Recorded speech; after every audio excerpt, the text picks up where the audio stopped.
Good day, everyone. This is Group 3. Our topic is all about internal factor evaluation metrics. So, according to our research about internal factor evaluation metrics, it is a strategic management tool for auditing or evaluating major strengths and weaknesses in functional areas of a business.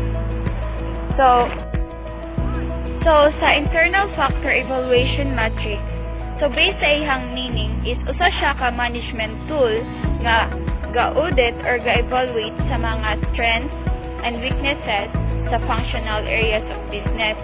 So, kung maingon tag functional areas of business, so kani siya ga-involve ni siya sa mga strategy, marketing, finance, and human resources, and etc. Through functional areas of business is mag-guide ang usa ka organization or business. The external and internal factor evaluation matrices have been introduced by Fred R. David in his book of Strategic Management. So according to the author, both tools are used to summarize the information gained from companies and internal environment.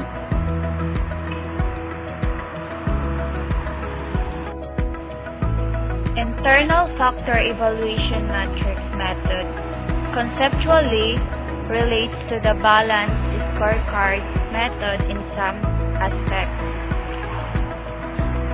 Balanced scorecard, which means it is a strategy performance management tool to use by the managers to keep track of the execution of activities by the staff within their control and monitoring the consequences arising their actions. Here are the following table provides an example of IFE matrix. So makita nato sa table ang mga strengths niya o ihang weaknesses, kung pila pod iyang weight, rating, o ihang mga equivalent sa weighted score.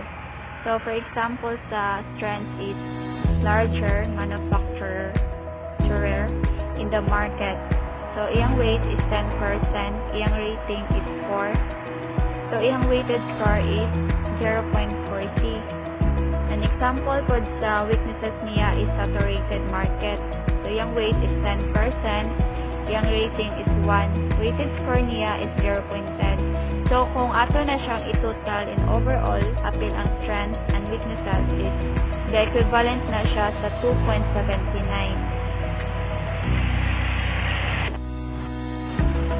Internal factor analysis.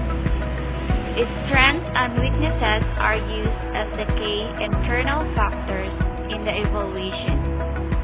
Now, here are the 3 internal analyses included.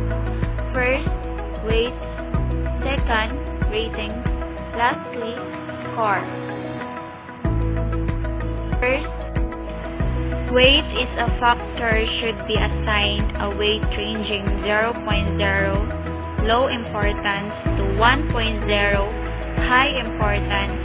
The number indicates how important the factor is if a company wants to succeed in an industry, because the success is rarely determined by one or new factor. If there are no weights assigned, all the factors would be equally important, which is an impossible scenario in the real world. So the sum of all weights must have equal to 1.0. Ratings. The ratings in internal matrix refer to how strong or weak each factor is in a firm. The number range from 4 to 1, where 4 means a major strength, 3 minor strengths, 2 and 1 are weakness.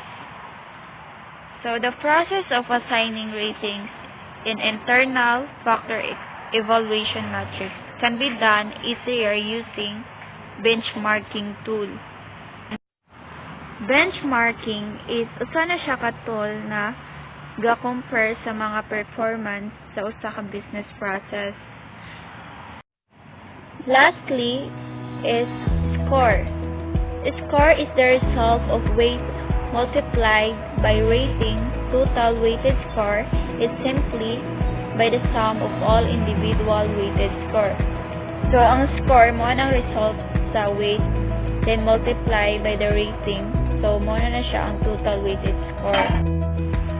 Weaknesses are the factors that can be harmful if used against the firm by its competitors, because if a company is less in doing a possible factor, it may be used for other company to take risks in way to succeed in business. As we know that business are competent in making ideas. The score is the result of weight multiplied by rating interval evaluation. A low score indicates that company is weak against its competitors. Weaknesses: ask which areas of your company would improve, at least catch up with your competitors.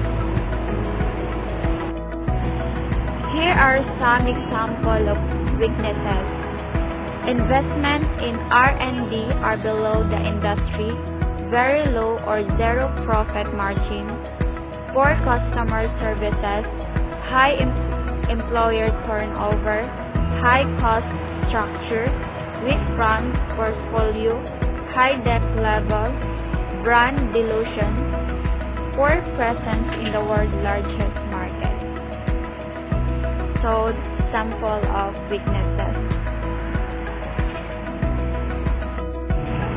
And that's all of our topic about internal evaluation metrics. And thank you for the listening.